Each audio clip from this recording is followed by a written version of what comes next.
we're RhymShot, and I'm Bobby Jolie. I'm lead vocals and backup vocals. Jeff Blair, rhythm guitar, lead vocals, backup vocals. Billy Neighbors, with guitar, harmony vocals. 1991, 16 years ago, we decided to put together a band. And we wanted to have a band that was really unique, that performed their own original material. And to be quite honest, we wanted unique players, and that's exactly what we got. And we practiced for months and months and months, endless months, when we really wanted to hurt each other, and went over songs over and over again. Never left the practice house, worked 6 days a week. Most of us kept daytime jobs while we did it, and put together a complete show that we could take out on the road, that we could take to nightclubs, that we could use pretty much anywhere, with really a high energy feel to it. Every song we selected was that way.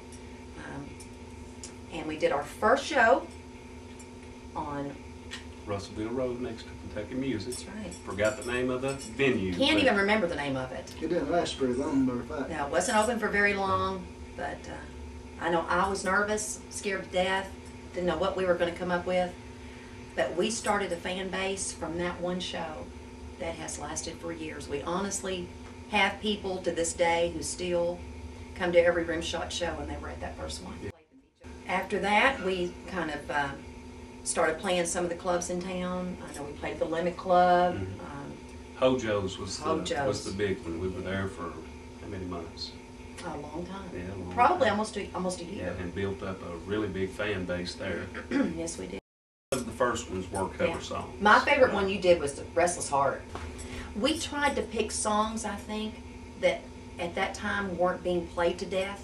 I know I did like a Tanya Tucker song that never even made it to radio. It was just one of her side Yeah, we like the high energy feel, you know. We like the country mixed with the rock. Yeah. I think we were a little ahead of ourselves, honestly, because at that time George Strait and Alan Jackson and all of those people were what people were used to hearing on the radio, and we were pulling songs out that were maybe on people's CDs that weren't played on the radio. Wow. And people were like, oh my gosh, I didn't know that was a song by Tanya, or I didn't know that was a song by Restless Heart. But they were so intricate that we knew that we had the people to pull it off. We had the harmony singers that could pull off the vocals, and we knew we had the pickers that could play the unique chords. And that's what we wanted. We didn't want anything that sounded normal. And I think that's what we really aimed for. It was something totally different. And we've matured. Yeah. I would have to say that word. Yeah, you should definitely see the maturity in our music, writing a lot more than back then. Back then, we put these songs together to basically play the clubs, That's you right. know.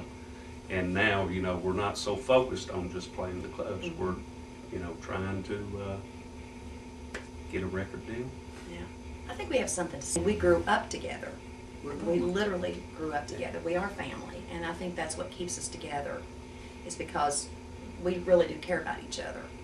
And hit the road, and now we want to hit the road again, but we want to do our stuff this time, because we do have something to say. Back up now, that is our focus, you know, just doing originals, and the originals that we do still have that high energy feel. So basically our music really hasn't changed, it's just matured, you know.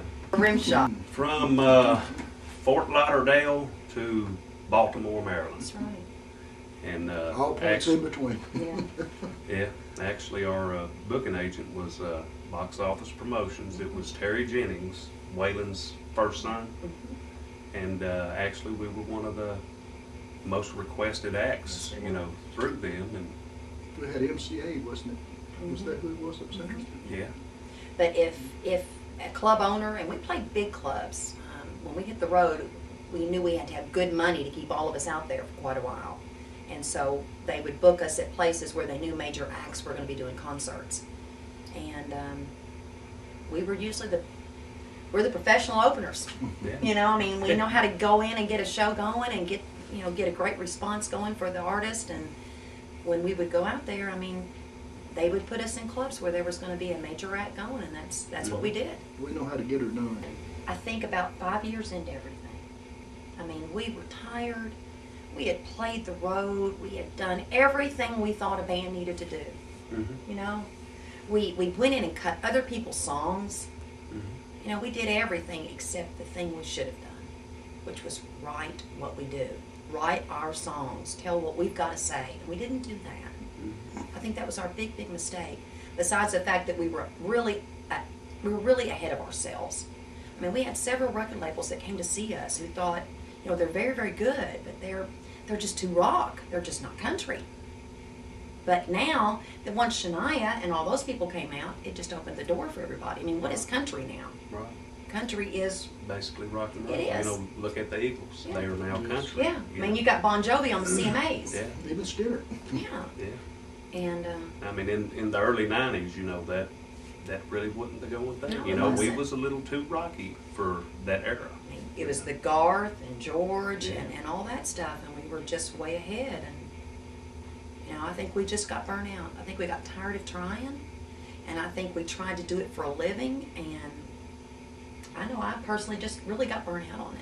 Yeah. It was hard to raise two kids. Our kids were on the road with us. Mhm. It was very difficult.